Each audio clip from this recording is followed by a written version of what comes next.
On this week's episode of Devil's Trap Podcast, we've got Who's Your Angel Daddies? Newsies. Barbecue. Sweet Home Alabama. And Amazon Prime. Let's do this. Let's do this.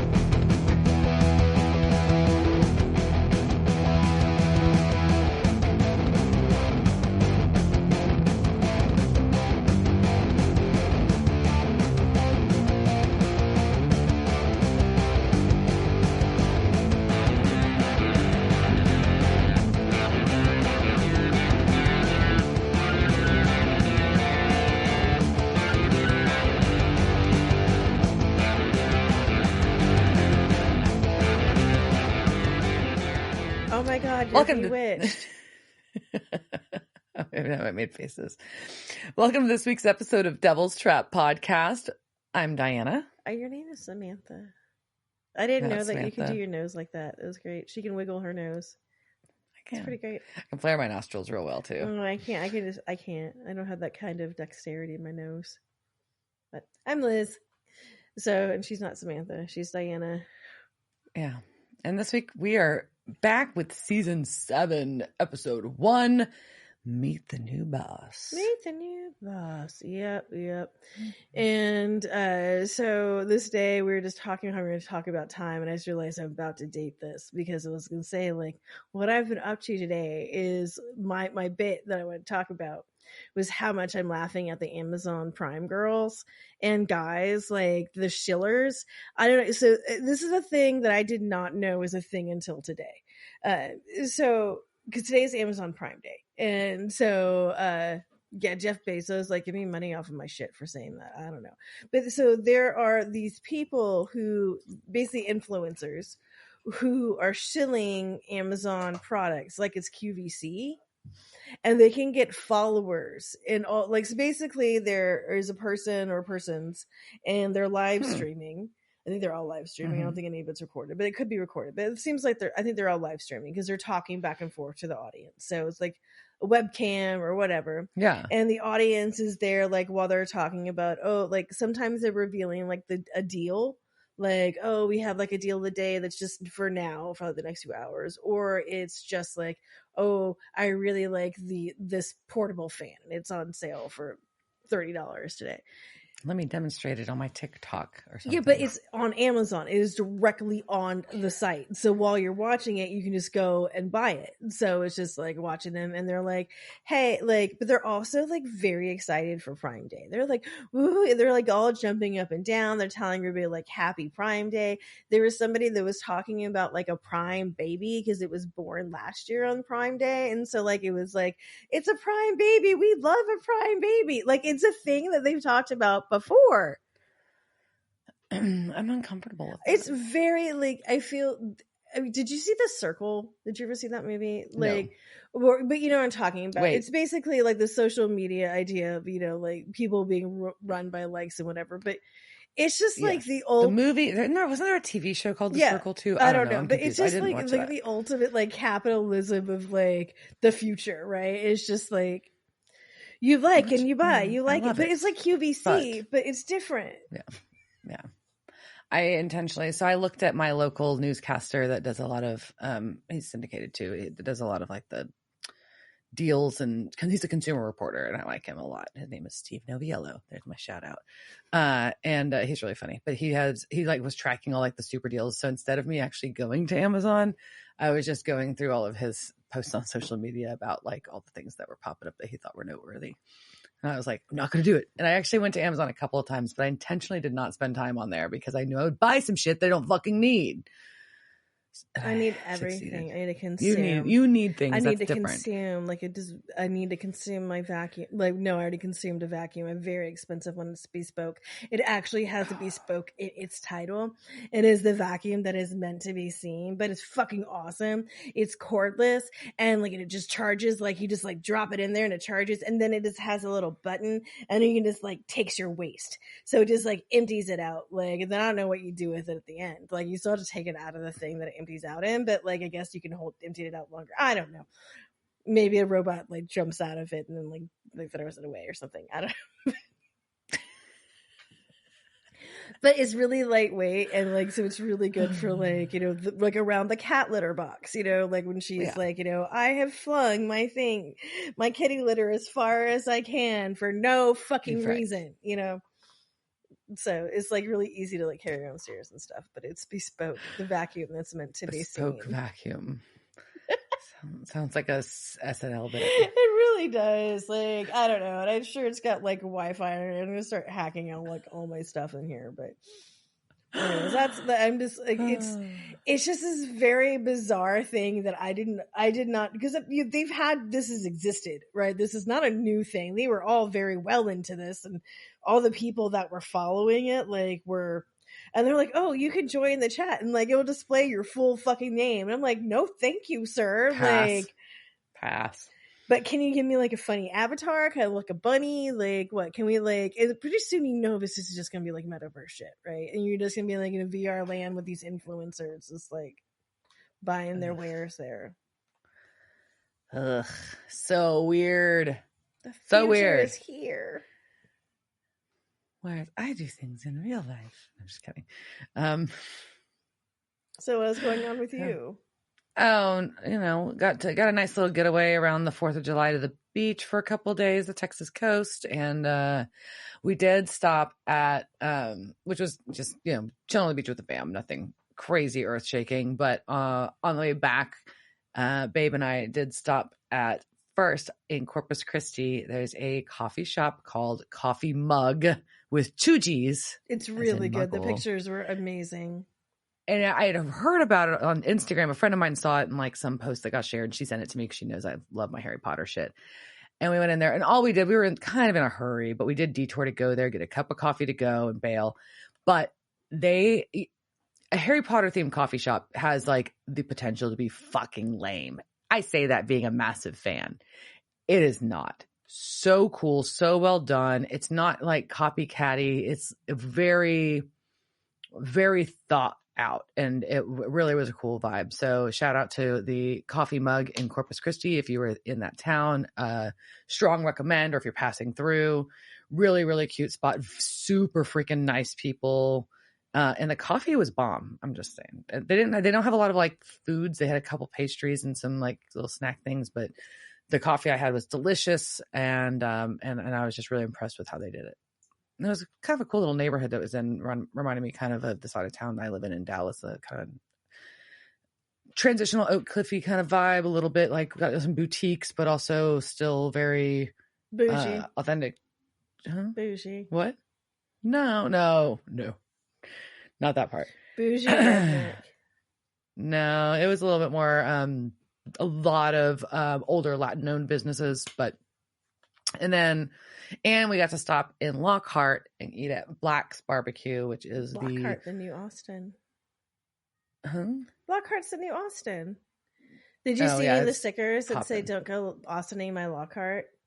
I did not. Damn it! I can't believe I wish you'd found some and taken some pictures. Oh, you should have gone by the. They had a farmer's market that had goats. Oh, damn it! The Christian Orthodox thing was on. Oh man, I wish I'd known.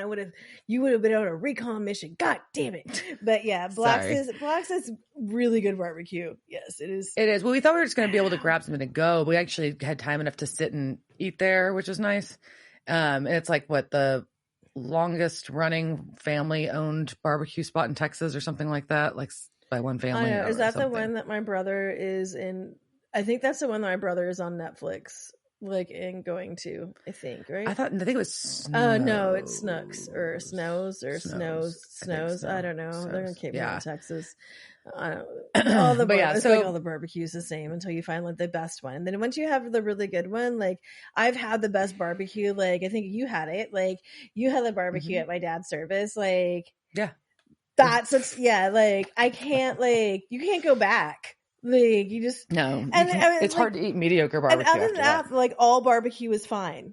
Like it's fine unless it's bad. Like and it's like it's got to be really bad to be bad barbecue. Like it's true. Like pizza, right? Like you got but you also got to know your audience because so we're in Texas, obviously. So when you get barbecue, you get fucking brisket. Well, I get the Texas Trinity. Right. You know, get so that's generally brisket, sausage, and then pork ribs. Or right. beef But I mean, ribs, like, depending on who say it. our, But yeah, I mean, yeah, but our focus is beef typically. And then if you go to like if you're in the Carolinas or in, you know, Tennessee, you can try their beef, but you're probably going to tend towards pork. It's just better pork barbecue because that's regional. But That's it's how it apples works. and oranges, and like I get very annoyed, very like different. when, like especially like it's a dude thing too. Like I think it's a testosterone. About like barbecue. Like at work, they'd be like, "Oh, like this barbecue is better than that barbecue," and I was like, "They're both good. Like I'm not gonna be mad at either of them. Like I will eat both of them happily. Like no, like and one day I'm gonna want one, and one day I'm gonna want the other, and I'm gonna want like to, you know, like I don't care. Like there's mixing it up. There's room for all your barbecue. For all the barbecue. As long as it's not bad barbecue. We're good with all the barbecue types. And you know what bad barbecue is. Dickies, I'm looking at you. But even sometimes Dickies is fine because they have fried okra. You can just deal with it. It's okay. And it's like, I can just throw it. Bitch, it's fine. It's okay. Whatever, there's an excuse for me to eat like sugared barbecue sauce and fried okra. So much sugar. Yeah. Oh, put that with some pickles and some onions. Right? But it was a nice little stop back, and then and you know me, I'm always catching some music. Yeah, I was catching some music, like you caught a sunburn. Sorry, I did too. I did that. Caught a sunburn and then caught a show. That there you go. Better than catching something else. Oh yeah, well, that's for damn sure. Yeah, that's about it.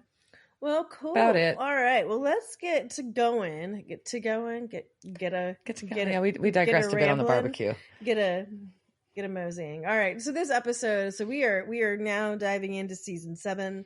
I have warned Diana that some people, I believe, I know some people who are listening. This is strongly of your opinion. This is the worst season of Supernatural. I do not agree because I think there are enough standalone episodes in the season that are amazing and characters that will be introduced that I have t-shirts that I've been waiting to wear in my closet. So that's what I'll say about season 7 and just kind of not spoiling it, but giving the heads up for the ride we're about to go on. All right, you ready? Noted. All right, so this was Meet the New Boss, and according to the Supernatural wiki, that was a lyric from the song Won't Get Fooled Again by The Who. I don't know this because I don't particularly like The Who. I'm not a mod. So, but the lyric apparently is Meet the New Boss, same as the old boss, and that song is widely known as the theme music for the TV series CSI Miami, which is what was being parodied back in Changing Channels. So, there is a meta thing about that. But this first aired September 23rd, 2011.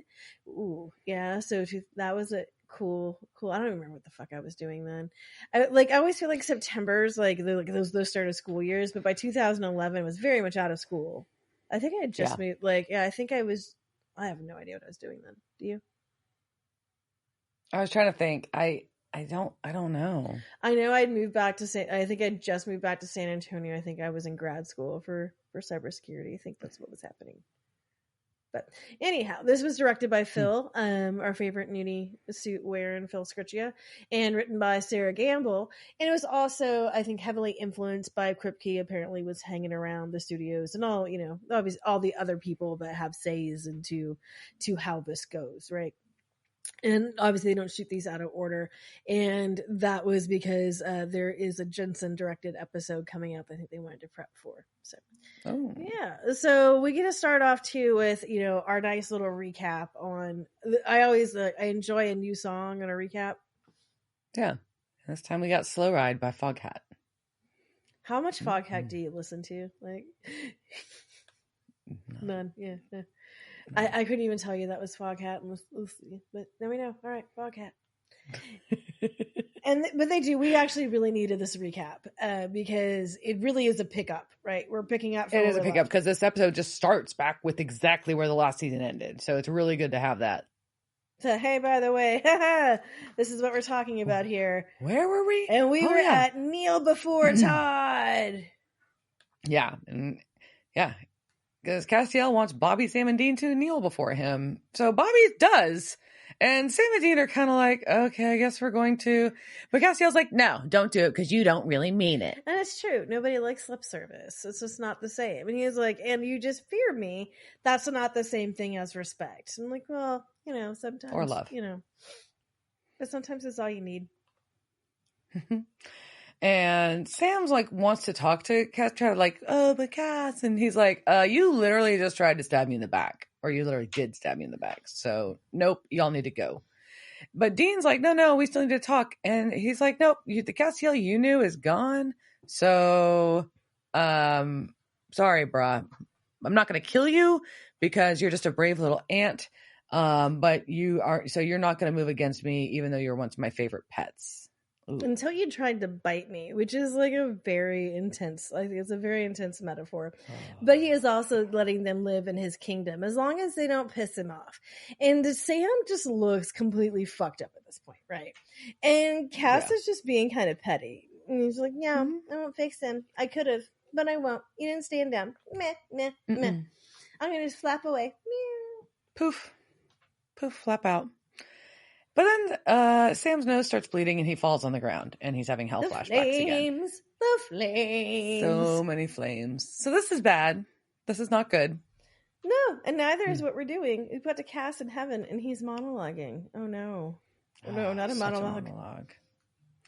Nope. So basically anybody that stood with Raphael against Castiel has to face punishment.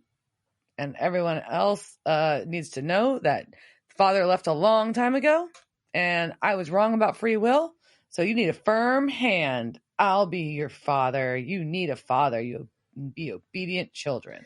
I'm going to be your angel daddy. Who's your angel daddy? Who's your angel daddy?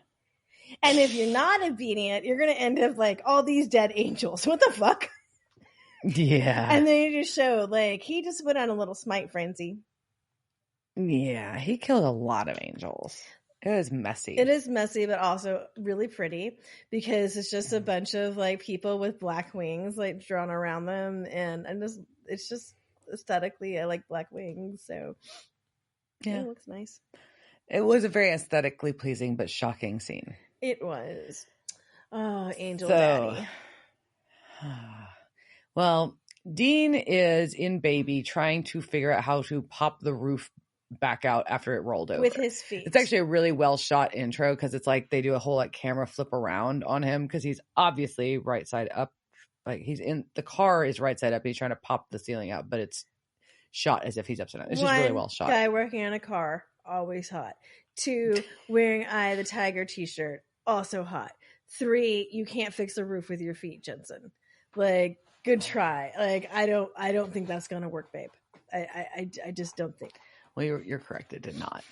And so Bobby shows up and tells it with beer, and it's like you're working on a car. It's like a rule, I think so. And tells him that Sam is still under. So now we know whatever Sam fell out from back in the lab, he's still unconscious. But they're trying to basically. Bobby's been researching, and they call Castiel God Part Deux, which I was amused by. And they're like, yeah, but we can try to find him, but we don't really know how to find him. And if we do, what the fuck do we do with him? Yeah. Which is a reasonable question. It is reasonable. But, Bobby just does have his feelers out for the trench coat and a tortilla. And Dean doesn't know what to do but to work on his car and to talk like a 1940s movie character or like a newsie or like all I could just like it was like I'm gonna fix this here car, see, because that's what I can do, see, and I can work it until she's mint. And when Sam wakes up, no matter what shape he's in, well, we're gonna guide him back too. Like I just expected him to start like throw on his little scully cap and just like. Start dancing. Or like Popeye a spinach can or something. I was talking about Newsies the other day. I'm going to make Dave watch it soon. Anyways.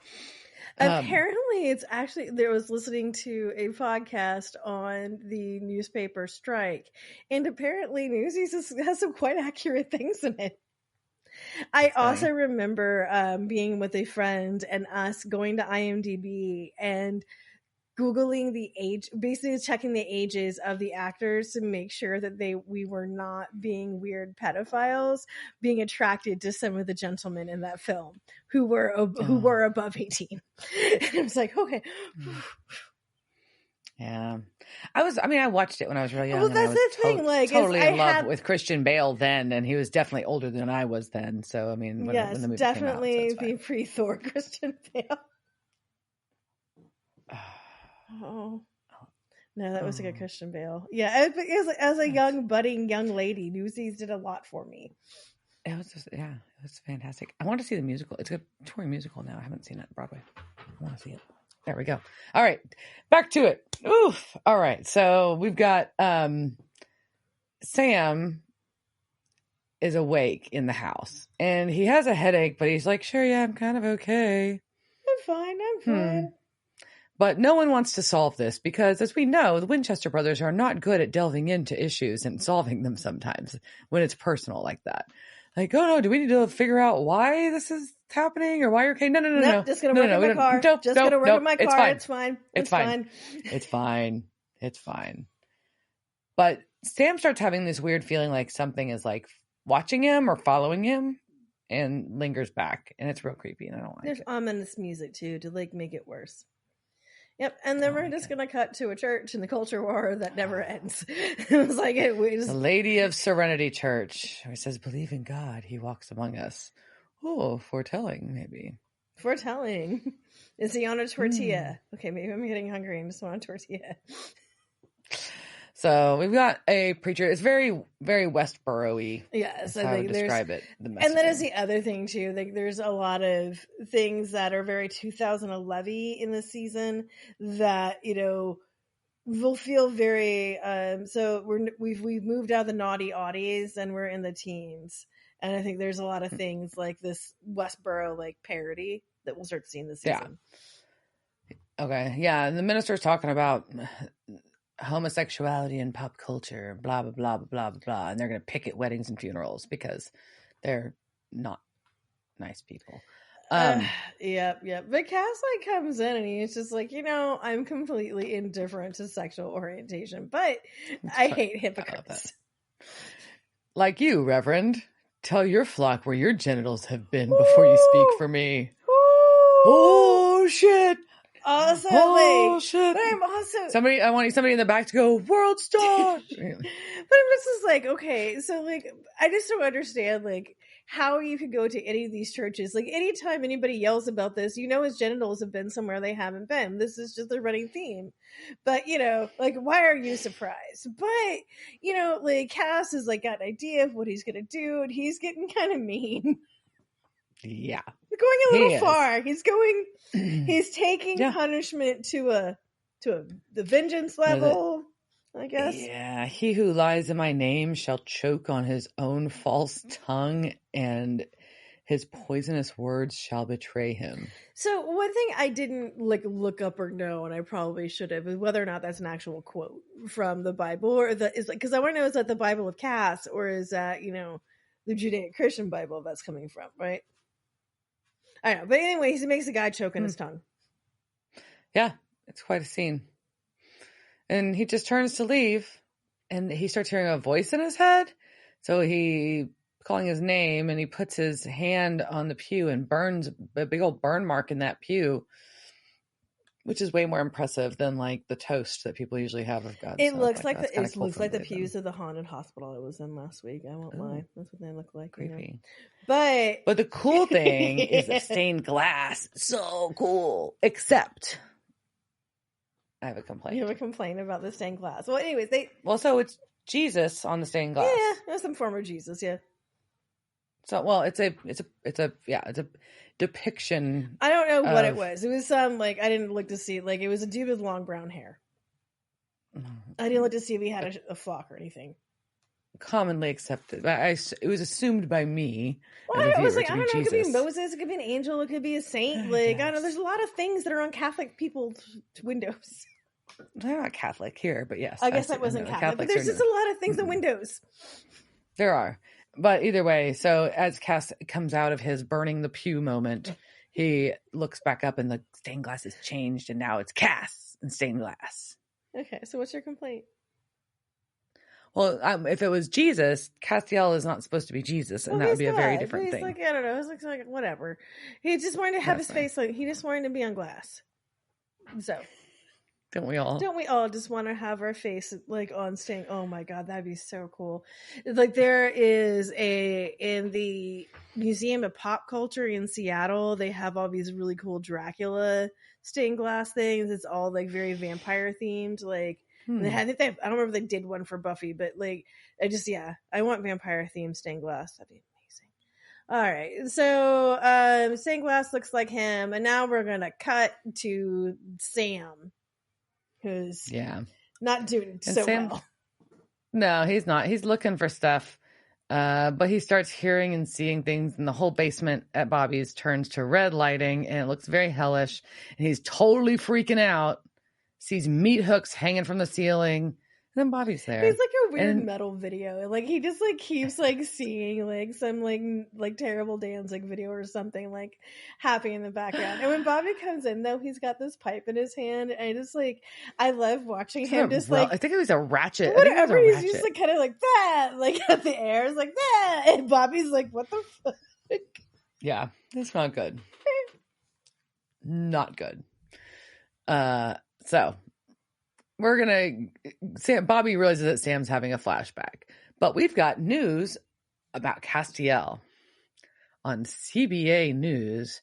We've got 200 religious leaders have now been killed, and there's a map on the television news, and they're talking about how different churches, little pictures of churches all over the U.S. Churches in Vatican are investigating this act of God.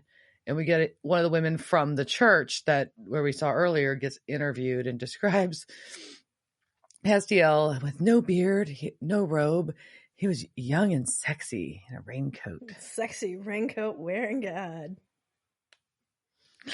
But then we cut to Dean working on the car, which is also sexy, and listening to news radio, which I think is sexy. Also I'm a dork. He can listen to radio or podcast, whatever. But now it says that he's been targeting the leaders of white supremacist organizations, and the KKK have been forced to disband, which is also sexy. Yeah, no one's mad at that. And that's exactly what he says. You're just like, what? He's like, not mad at that one.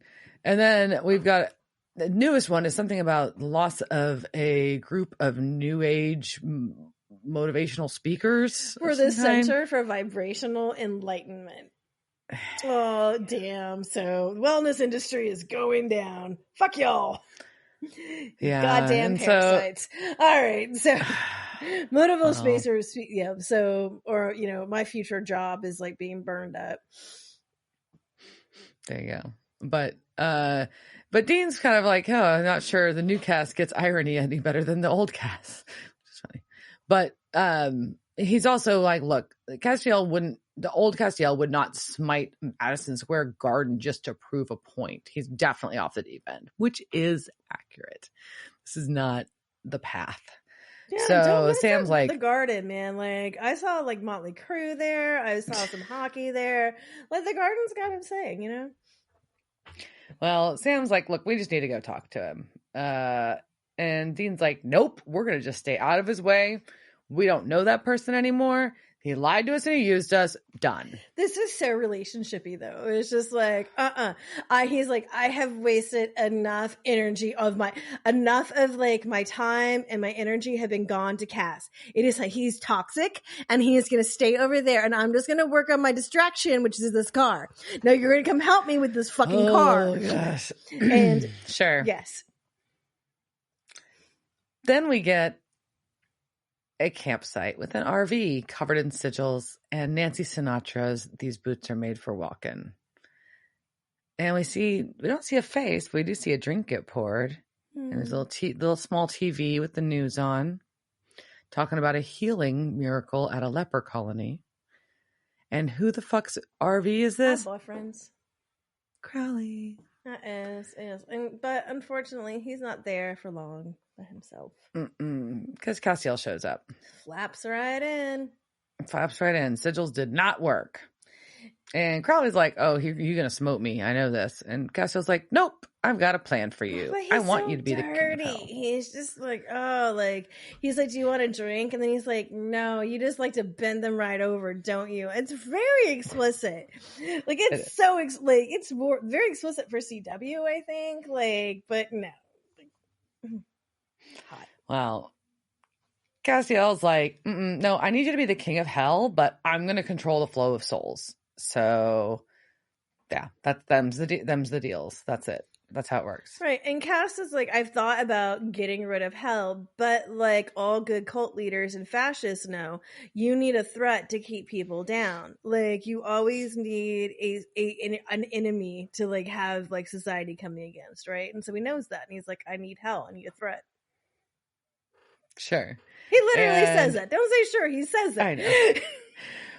But also he needs someone to keep Michael in Lucifer's cage. Oh. That's part of it too. So obviously this is not a negotiation, which is really funny. Crowley's like, so I guess this is not a negotiation. Castiel says no. And Crowley's like, graciously accept.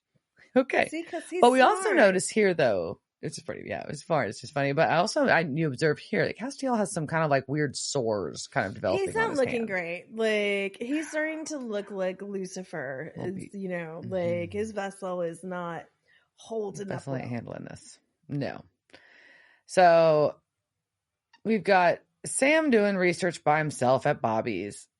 But then he hears a noise and the ceiling starts falling apart and a chain drops and starts choking him. What the fuck? Well, someone laughs maniacally in the background. So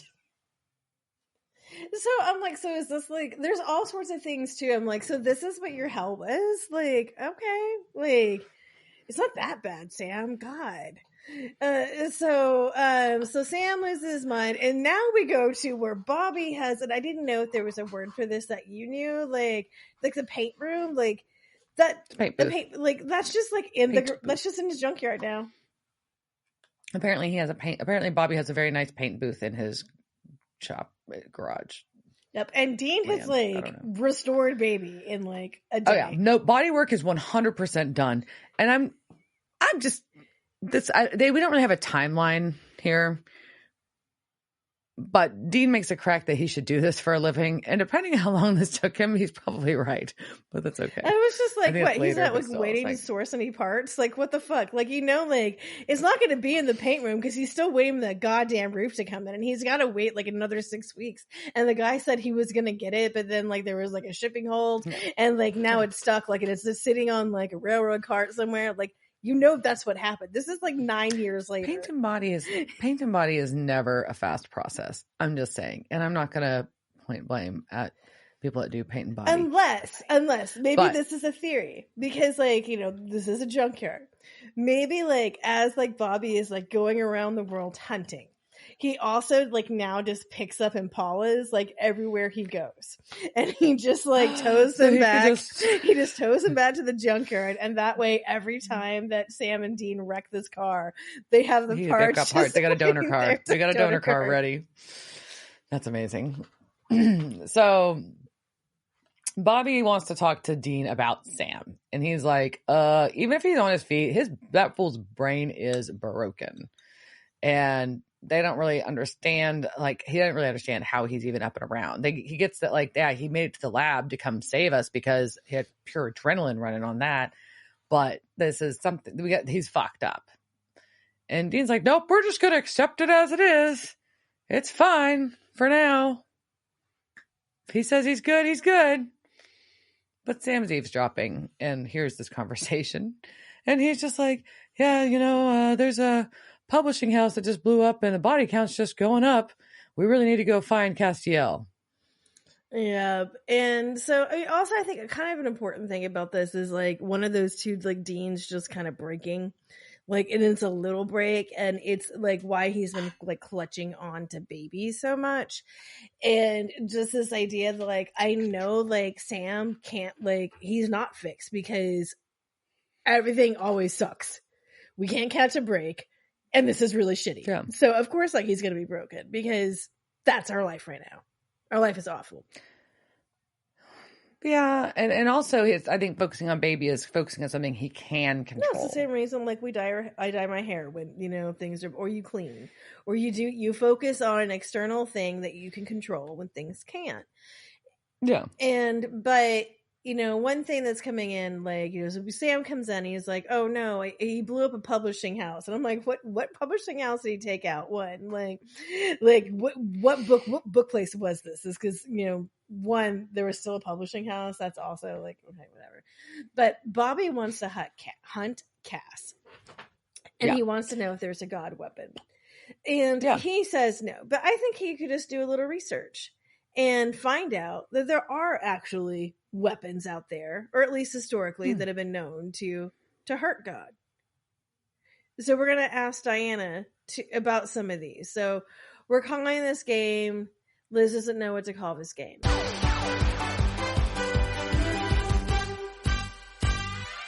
And so it's about weapons that are used to kill gods and my relationship with my chatbot AIs. So we had conversations, me and my AI friends today, and I was like, I want you to tell me about these like weapons that have been used historically in the Bible and other things, right? As like things that they could use to like hurt a deity. Then I want you to mix them up with me. So Diana, you're gonna have to figure out if this is, I'm gonna say real, but real in like quotation marks. So if this was real historically, guess, like if this has been written about by somebody before I made this stuff up with the help of a computer. Does that make sense? Got it. Sure. So it's lore adjacent. Yeah, whatever. It's lore. So it's just like these weapons of God are really funny. Okay, so this first one, is this real-ish or is it AI-ish?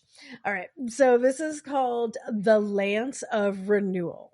This ethereal, and also feel I will do this all in like Amazon Prime Day thing. Okay, so today's Amazon Prime special, we're going to have the Lance of Renewal.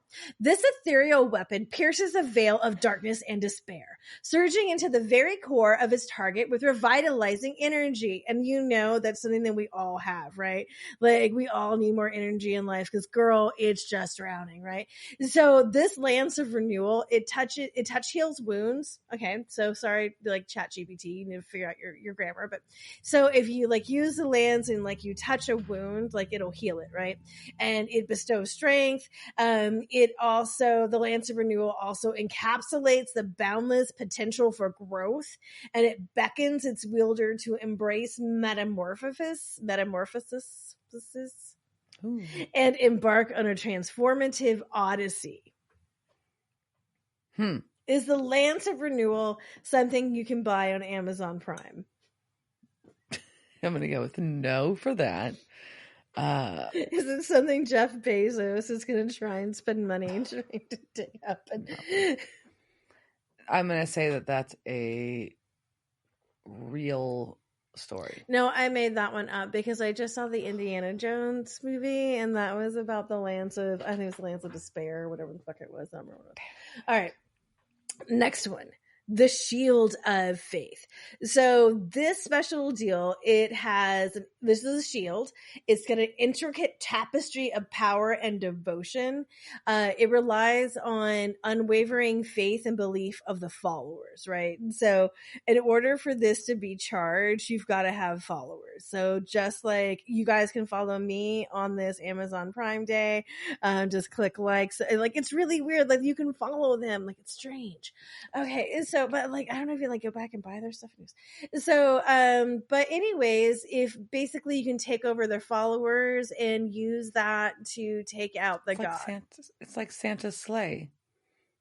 You have to believe it has the strength of the followers. Yeah, so the Shield of Faith, is that something that is realish or something that was made up by AI?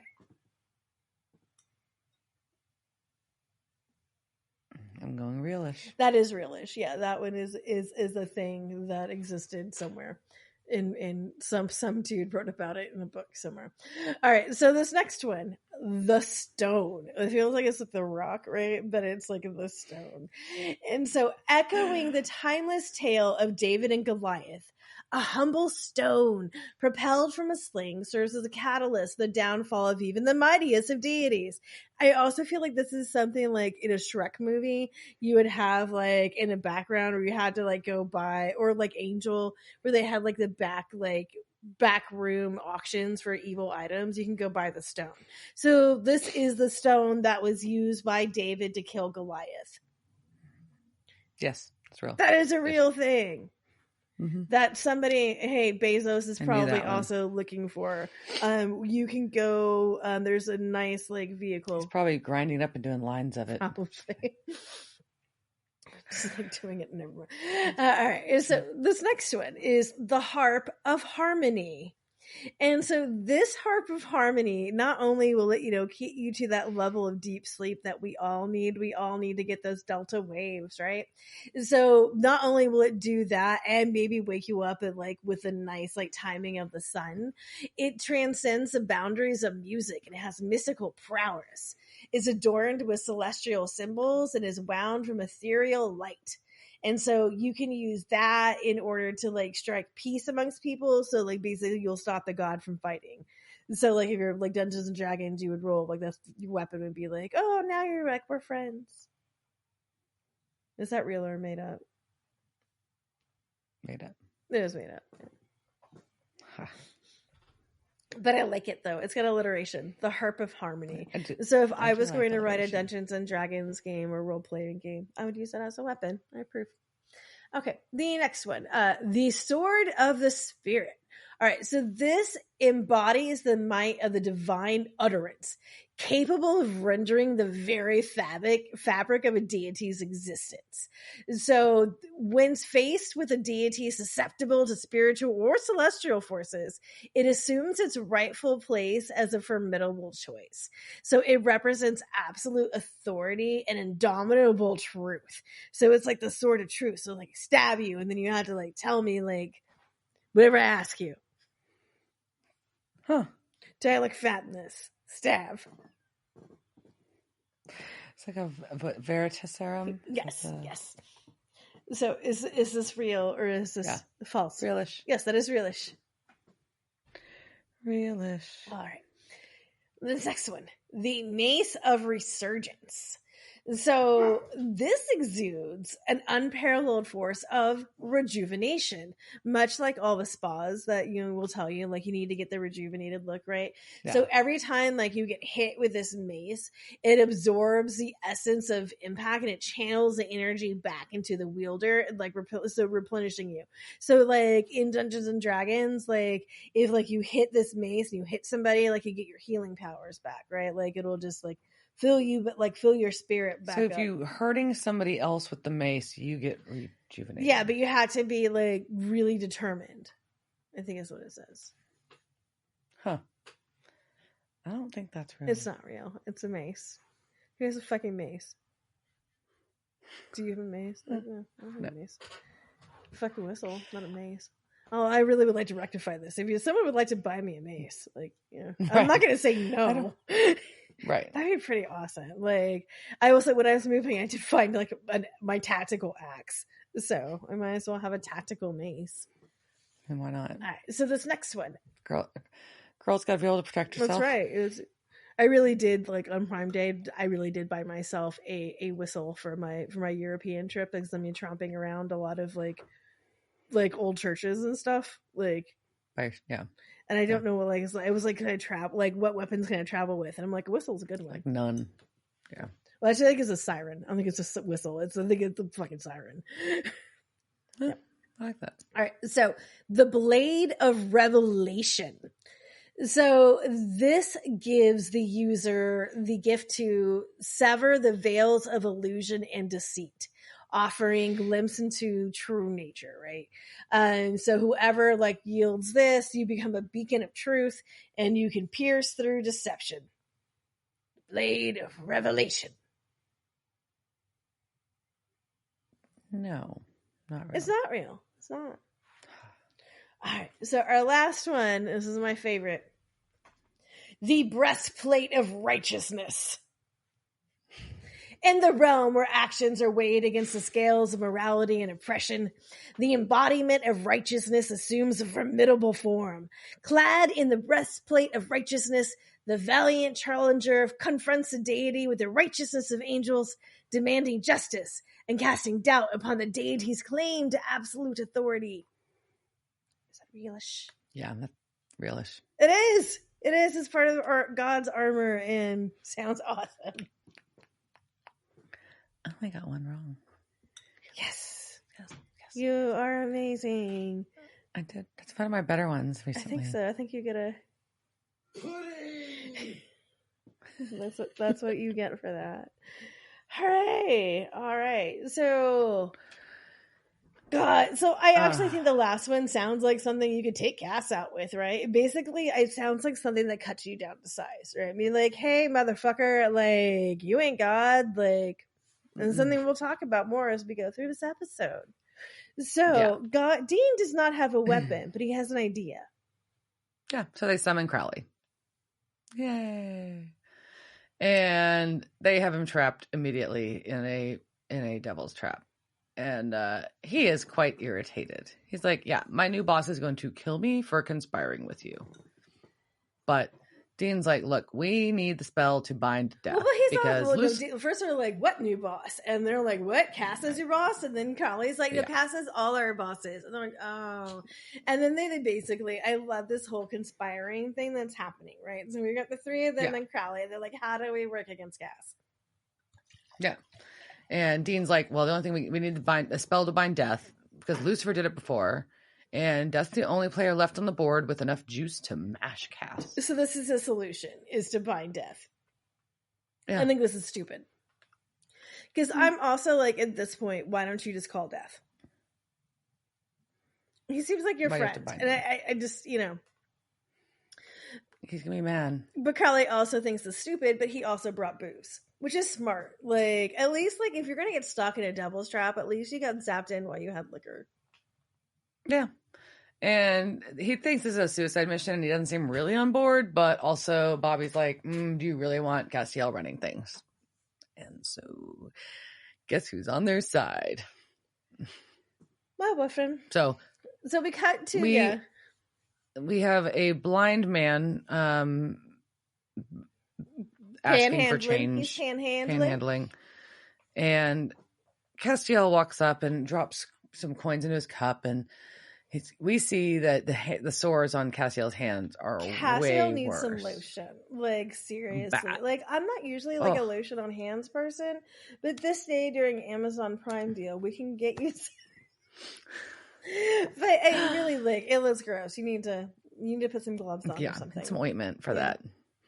But the man says, God bless you. And Castiel gives him like a little speech about how you're a true believer. And people say I'm wrathful, but I only punish liars. I'm a just God. And he touches this man's head and restores his vision. But then the guy sees Castiel and he's like, what's wrong with your face? So like, take my sign away again. I don't want to see that. You look like shit. And yeah, he's covered in sores. It is not a good look. He's got the box. Like, it's so gross. And something just wants to be let out. Yeah, we see inside of his shirt. He's opened his shirt and he's hearing more voices and it's saying, let us out. And we see hands pushing from his stomach. Very Alien, aka Spaceballs, because I just want to hear the hello, my baby, hello, my darling. That's what I see immediately. Yeah, and so the aliens, or what was in his stomach, or what happens to my uterus once a month. This apparently was actually the visual effects dudes. So those were their hands, and basically they had Cass had like a prosthetic belly. So then because he's got the trench coat on too, which I thought was like, oh, that's smart, because like you always have kind of that extra cover. So basically you could just have they had their hands coming through the prosthetic and like making those things. But Misha Collins made a very in the new Supernatural companion book that I'm reading for season 7, it makes the comment that like, hey, like being an actor is hard, like you normal, like having to hit your mark and stuff, but sometimes you have to act while people have their hands like in prosthetics coming out of your belly, like, and you still have to be like, I've got cramps or whatever he's doing. Yeah. So something's inside him trying to get out. Let me out. Let me out. Back at Bobby's, he gets a delivery from a courier, but he didn't actually see it get delivered. And inside is like Hell's Courier, like Hell-X or Hell-PS, UP Hell. I don't know. And then he's got a very old manuscript page with a sticky note on it. God, I love how good Post-it. I actually put this on Amazon Prime thing. It says, "Bye forever, you fools. Kisses, C." I love him. So funny from Crowley. So Crowley got them the spell to bind death. But they look for what they need to find to be able to do this spell. And one of the things is an act of God crystallized, like lightning in sand. And they fulgurite, and they make it sound like this is this really like hard thing to find. But apparently none of them saw the movie Sweet Home Alabama. That's exactly what my note said, is that Bobby has seen Sweet Home Alabama. So he knows that when lightning strikes sand, you get a fulgurite. But they're like, there's only one place 9 hours from here. We have to drive there to get it. And I'm like, that's what I have. Like this drunk, like stone McConaughey, like come out with a full, like he's just naked. He's like, here's your fulgurite. I pulled it out of my ass. There's just like something for him, McConaughey. I'm like, I just need them to find Reese Witherspoon and go to the beach. And there's going to be plenty because there's her old ex-boyfriend who's now probably her new husband or ex-husband. No, he was her husband. Right, they never got divorced because he had to sign the papers. And he wouldn't sign the papers, and now they didn't want to sign them at the end anyways. Sorry for spoiling an old movie. They get together. Oh my God. But you have a baby in a bar. So anyways, okay, now we've gone down that line. All right. So they have to go 9 hours and break into this house. And just a little breaking and entering. No biggie. Just some B&E. They break in. Yeah, I just have to do some B&E like you do. And Dean finds the fulgurite in a glass case in this guy's study. I don't know. Either way, they've already taken out the security guard on the premises. So we know this is a fancy house. And this man and his wife are there and they have a gun pointed at Dean. But he doesn't know how to use a gun. So Dean was able to take it from him and tie him up. Yeah, at least that's the implication, right? And does like Dean kind of apologize ahead in advance for like, I'm going to kick your ass, old man. And basically you have a long gun and I'm going to take that for you. And then I just feel so bad for who we learn are the Weisses. And like this whole time, I'm just like, oh man, like this is just not your day, guys. Like Dr. and Mrs. Weiss are tied up and gagged while they watch a bunch of shit about to go down. They are. And they're just like, I love Mrs. Weiss. I think she is amazing. Like, she's like, her eyes are wide. She has taken this all in. I think she's like, probably at this point, like all that she's been doing is going to like boring Dr. Wife society lunches and is like, there are hot dudes fighting in my house and I'm tied up. And she's just like, get out of the way, dear. So they're going to do the spell right in the middle of this study at the Weiss's house. Oh, also a next note is their homeowner's insurance is not covering this. Probably not. I mean, it's a break and entry. I guess it might. But it's also, is it an act of God? I don't think so. Cash, because an act of Sam and Dean and Bobby. I don't know, but oh, that's true. I don't know. Like acts of supernatural forces. I don't know. Yeah. Can you get ghost insurance? That would be limiting the damage. Limited to the damage done by the Winchesters and Bobby. So Bobby starts the spell. And I do appreciate that we do see that Dean does have a sack lunch of snacks for Death because we know Death likes his snacks. You're learning. You are learning. But Bobby manages to do the spell, and Death appears, and he is pissed. Yes, the glass all starts breaking, right? So we'll see the homeowner's insurance not fucking covering that. So what he says, and it's one of my favorite words because in the bad Latin that's in the Addams Family motto. We gladly feast on those who would subdue us. There's like terrible Latin in there. It doesn't translate to thing, but it does use the word nunc, and nunc means never, and that is in the spell, which is te nunc invoco, and more. So te nunc invoco mortem, which is also, this is terrible Latin. I think I call upon death. Then te in me, the whatever, I'm not calling death. But it says, I call upon death, thee for my power, fastened, now and for eternity.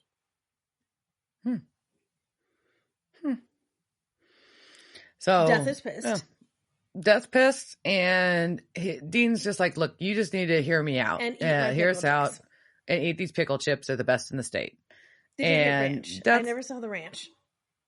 Death's like, you can't soothe me that easily, but whatever. This must be about Sam's hallucinations. What? And everybody's like, wait, what? Sam's hallucinating. What are you talking about? This isn't about the wall at all. So Dean's like, no. We need you to kill God. I know you can do it. So, but that's like, why should I do this? And, you're not just because you're the boss of me, but like is what Dean says, which is not probably the right thing to say. No, it's very like, there's a lot of things that Dean says in this, and I feel like they need to have more respect for death. It's fucking death. You need to, like, I don't understand why Dean is cool. Like he never treats him as cool as he should. Like, no. You should just be cool with him, Dean. Like, I think if you were just cool with death would be cool with you. He likes pickle chips. But Castiel's going to show up, and he's like, well, now I got to kill all of you. All my nostalgia for you is gone because you tried to kill me. And he raises his hand to snap his fingers, but Dean's like, no, sorry, death's our bitch. What the fuck? And so we can't die right now. Yeah. And Death's like, yeah, technically that's true right now. Yeah, so it's the same thing. The reason that Lucifer was bound to death like this, for why death couldn't go after him before. So now they are bound to him, like with very cute little glowy fairy handcuffs, and I think they're adorable. But Death points out also that God looks a lot more like a mutated angel than God. Ooh, ruh-roh. And he ate more than and his souls. vessel's melting. Vessel's melting, and it's gonna explode. But Castiel is like, no, that's not true. That's not true. I just got to finish my work. Then I'll repair myself. But that's like, no. That's the problem is this, that you didn't know, brah. There were things older than souls in Purgatory that you sucked up into you. And you can't control them. But Dean's like, wait, what? What older things are you talking about?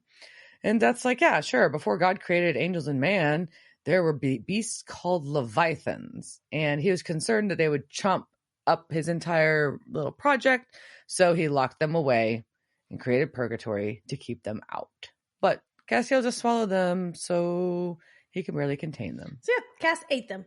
He ate them. Way to go, Cass. Like, sometimes I get it. I binge too. But, like, you gotta lay off, man. You gotta lay off. And Cass just, like, is so righteous. Like, I'm just cleaning up God's mess. Like, what the fuck? Like, what? Mm-mm. But Death is like, no. He's like, Death is not buying this story. He's like, nope, this is, you are not being selfless. This is a vendetta. And sorry. But Castiel calls Death a fly swatter, and like Death's response is, destined to swat you, I think.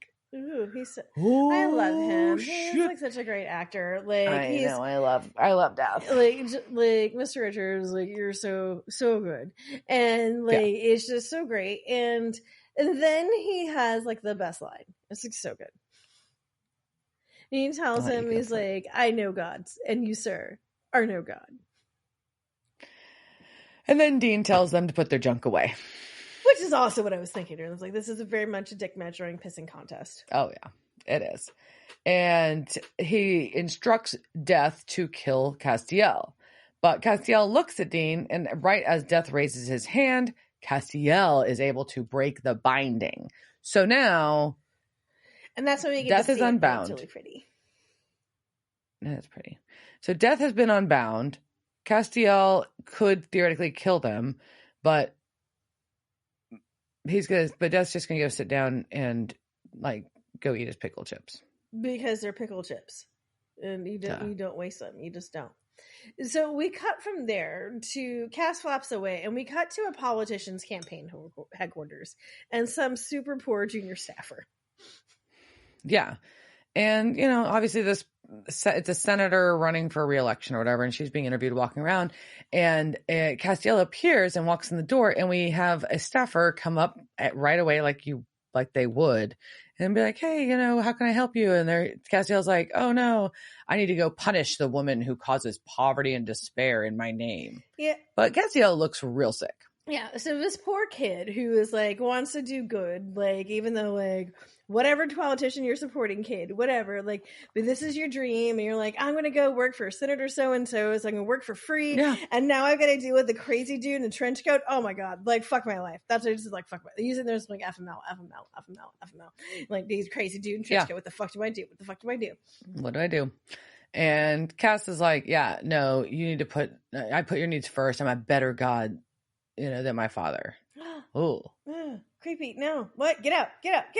How do you fight crazy? Get the crazy How man do you fight out crazy? here. And that's all he's thinking. I don't know what to do. But we cut back to Bobby, Sam, and Dean watching Death eat the pickle chips. And slurp his soda. And Death is like, look, I warned you about the souls long enough ago to stop this bullshit with fucking Castiel, but you didn't do it. I told you. You didn't do it. Why am I wasting time here? I told you to do your fucking job. Why am I here again? Why am I here again, you little bitches? I feel you, Death. I feel you.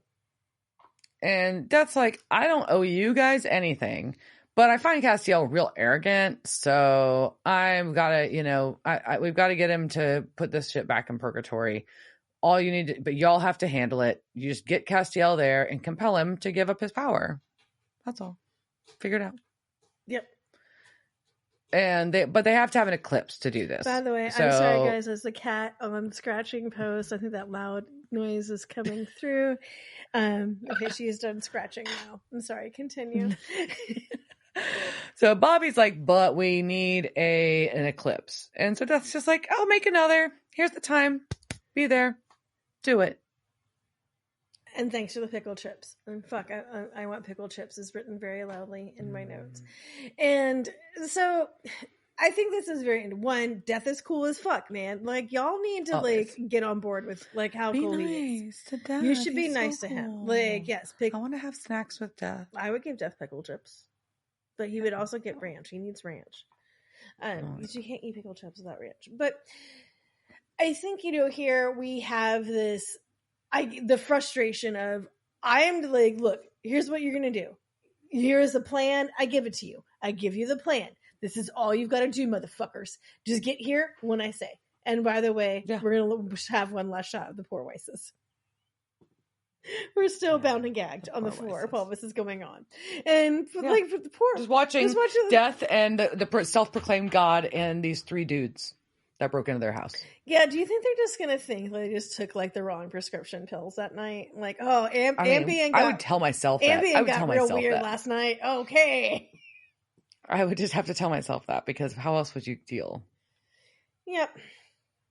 But we get a cut back to the campaign office where Castiel is awaking on the floor, covered in blood, and sees a dead staffer. Oh no, he killed the entire office. He smited a lot. He smoked. But it's not even normal smiting. These are real bloody kills. This is messy. Messy.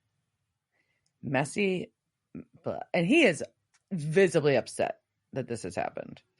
So he doesn't remember it, right? And we're just okay. That's not good. And back at Bobby's, we've got Sam and Dean having, some whiskey in the morning, like you do. Or I guess I don't think Dean ever went to sleep. I think he's just continuing his binge drinking, right? Right. But basically, Sam's like, look, we got to get on the road if we're going to get to the lab to go do what Death told us to do. But Dean's like, nope, we got to give up, Dean. Fucking give up, Dean. No, it's not going to work. We're never going to be able to do it. So why even bother? I'm just going to watch some porn and chill and drink my whiskey until it's till it's done. See, and you say that in a negative way. One, I do have a really great line here that I'm very proud of. He does call Sam out on being a liar, head on fire. See what I did there? Like that, you like that? That's true. And but yes, this is how Dean does handle things. He's just like, I'm going to binge eat, I'm going to drink, and I'm going to watch porn. And sometimes you just need to binge eat, drink, and watch porn. This is not a bad thing. You just can't do it forever, right? I guess. So, but then on the news, they hear about the massacre at the senator's campaign office and the security footage with Castiel and his crazy eyes. That grin. Oh, something's not right there. That's not like, I don't know what's going on. It's not Cass. No, but so Dean's sure that this is not the cast they know now. And so Sam goes outside and actually prays to Castiel, which is kind of an interesting choice. But he's like, look, you've got to let us help you, basically, is what he's asking him to do. Well, but also saying that he still believes that he's part of the family, that he's not giving up on him. Yes. And so Sam goes back inside, and Dean offers him a drink, but Sam won't take it until he turns the porn off, which I think was really funny. Yeah, also the noise coming from his laptop. Yikes. Those were good. And then who appears? Castiel's there, and he's bloodied and sores, all the sores. It is not good. But he asked for help. Aw. He does. He heard Sam pray to him, and he needs help. So they load up, and they make it to the lab, and he tells them I'm thinking where Cass probably flapped them there. Do you think he flapped them there? Because it's a long way. Like, probably. That makes more sense. They don't really say, but that makes more sense. But he tells Sam to go get that good blood. Because remember, last time we had a blood trick and he got the blood switcheroo. Right. So he tells Sam where the good blood is. To the closet. And just Sam goes to get it by himself. Not in a refrigerator or anything. It's just in a closet. Ew. It's fine. It's going to smell so bad. Sorry. So Castiel's talking to Dean while Sam's off looking for the blood. And talking about how he regrets what he did to Sam, and he wishes he had the strength to fix it, but he wants to make amends before he dies. Which is sweet and sad. And not working. No. But Dean's like, yeah, did it make you feel better? He's like, nope. Okay. So Dean is not accepting this pseudo apology. But we cut back to Sam getting this blood, and we have an appearance by Lucifer. But as we all know, Lucifer's locked in the cage, right? Right. So is this a hallucination? Hate this. Or not? Because Sam's like, no, this is just like when I was in, the hooks and the chains. This isn't real. I know it's not real. It's just in my brain because of the wall. But Lucifer's like, are you sure about that? You're not going guano? Maybe think everything guano. I like that. The word robot shit saying not guano. Yeah, it's clever. Mm-hmm. I like that. But everything else is. So yeah, this is the best torture of all. I let you think you were free, but really, you're not. You never left. You're still in the cage. Fuck this. Total mindfuck. Fuck this. Nope, don't like it. La la la. Everything is fine. La la la. This is also one of the things I really hate about this season. So. Oh God, it's gonna be a what's real versus what not real thing. So yeah, that's not Dean goes to look. You can tell it's like head on fire. Like, fuck. Yeah. So we go back to the lab. The lab, not the lab. Dean went to look for Sam to get the blood and doesn't see Sam, but gets the blood. And he's like, that's weird. So he goes back and starts doing the sigil because they've got a timeline. Like freaking Death gave them a deadline for the fucking eclipse. They can't. We've got to finger paint this. They got to finger paint. So just finger paint. Bobby's got to do his little. Bobby's got to pick Castiel up and start doing the words. They're doing the thing, and the wall opens up and a light bursts forth from Castiel's chest, shooting into the hole. And while this is happening, I'm like, oh, this is real weird. That's what I got. Real weird. Castiel collapses. But after it all ends, he collapses. And Dean's very upset, though. So even though he's been mad and hasn't really forgiven Cass, he's still upset. And he's, he's cold. He's not breathing. They're trying to determine if he's dead or not, or if angels are supposed to be warm and breathing. They're not even sure, which seems like a weird thing to be unsure of at this point. You should know. I think you should know whether or not Cass breathes or not. At this point, they've never thought to ask. I would have asked that the first day. But also his solution is just, I'm just going to neg him back to life. So he negs him back to life. Yeah. And Castiel's face heals and he opens his eyes and he sits up and he seems surprised that he's alive, which is funny. But he's basically saying that he tries to apologize again and wants to redeem himself. But Dean's like, nah, we just gotta go find Sam. This is fucked up. But then all of a sudden, Castiel just tells them, you need to run right now. I can't hold them back. No. What? Hold on. Leviathan. And we get some very excellent acting, I would say, in this episode, especially from our Misha Collins. I think he is able to really clearly portray that it is a different voice speaking through his body. I think that's really cool. Well, I think it also helps that, he started, that Cass is not his actual voice, right? So, they've said that he didn't know he was going to have to be grumbling and doing gravel voice for as long as he did for the show. So that does help. Yeah. But he's basically like, yep, it's too late. Cass is gone. He's dead. We run the show now.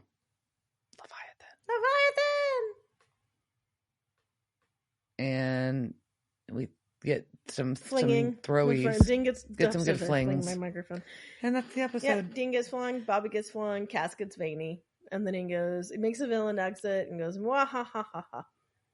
Actually, there is an actual mwah ha ha ha ha. Mwah ha ha ha ha. So you got some couching stuff for us? I do have some couch. I got a little couch for us. So, obviously a lot of this episode was, people we know, so that we didn't have a ton, of casting couch, but I will share a couple. Casting couch. It's the casting couch. Were they on that show that time with that guy? La la la la la la la la la la la. We've got first our preacher that chokes on his own tongue is Fred Henderson, the actor. He's been in a lot of things over his career, going back to 21 Jump Street, X-Files, 4400, iZombie, Supergirl. He was a reoccurring character named Dr. Langston in Smallville. He played Dr. Lees in Final Destination 2, which is the one that fucked everybody up. He's actually done quite a bit of voice work, specifically in the Gundam universe, which is really funny just to bring in an anime reference in this one. And was Governor Dooley in Riverdale, which is a character that appeared several times. And plus, of course, he's had his run of Hallmark Christmas movies. Our newscast interviewee that called Castiel sexy, God said God was sexy, was Tanya Champax. Champax. Shampoo? P-O-U-X, excuse me. Shampoo? Shampoo? Yeah, she's Frenchy. So, well, French Canadian. So she was in several episodes of The L Word, several episodes of Aliens in America. You also may have seen her single episodes of iZombie, Van Helsing, and Big Sky.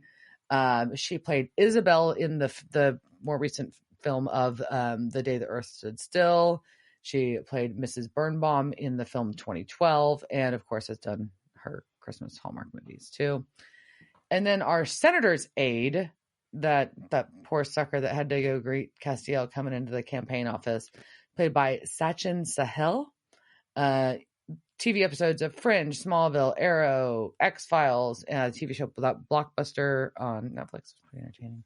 He also was Surendra in Magicians, and he was an IT tech in 50 Shades Freed. And then he was a regular character in the series called The 100. He was Dr. Eric Jackson. So he was in pretty much the whole series. Cool. So nice. That's what we got. So, how did you think the season started? I'm I'm trying to decide still. I was concerned, obviously, coming out. I'm glad that the Castiel God thing seems to not be long lasting, but I don't know if this is better. So I'm like, oh shit. I was kind of relieved. I'm like, okay. Oh, we got that. We got past this. Oh fuck, this might be worse. So that was kind of that's always a weird way to react at the end of a show when you're like, okay, cool. They resolved that. Fuck, this might be worse than what they just resolved. I'm not saying that they shouldn't have a storyline. I'm just saying that that's, as a viewer, that was my reaction. And then I would say that I am not real into the, like, okay, when it's a little bit like a mind fuck, like, is it real? Is it not? Okay, that's cool for a little bit. But then I want to know. And I'm a little concerned about that with the Sam storyline. Fair. It's a fair concern. So, but yeah, I think it's an interesting start. I was happy to have Death back. I like Death. We all like Death. All right. I mean, I don't. Like I said at the beginning of this, there's a lot of things to be said about season 7, and Sarah was still running it. Crippy still had influence, so things are the same but different, and yeah, looking forward to the rest of the season. Sure. And trying not to burp. So with that, all right, with that belch, we'll say cheers, shirt. Cheers, bitch. Devil's Trap Podcast is a Don't Get It production. Meow. Devil's Trap Podcast is part of the Ship It Studios podcast network. Thanks for listening to this week's episode of Devil's Trap Podcast. You can follow us on Instagram at Devil's Trap Podcast, Twitter at Devil's Trap Pod, or you can email us at devilstrap@devilstrappodcast.com. Don't forget to subscribe, leave reviews, and share with all your friends. We're at all your favorite podcast outlets and at devilstrappodcast.com. I'm Babe. Thanks for tuning in, and we'll see you next time.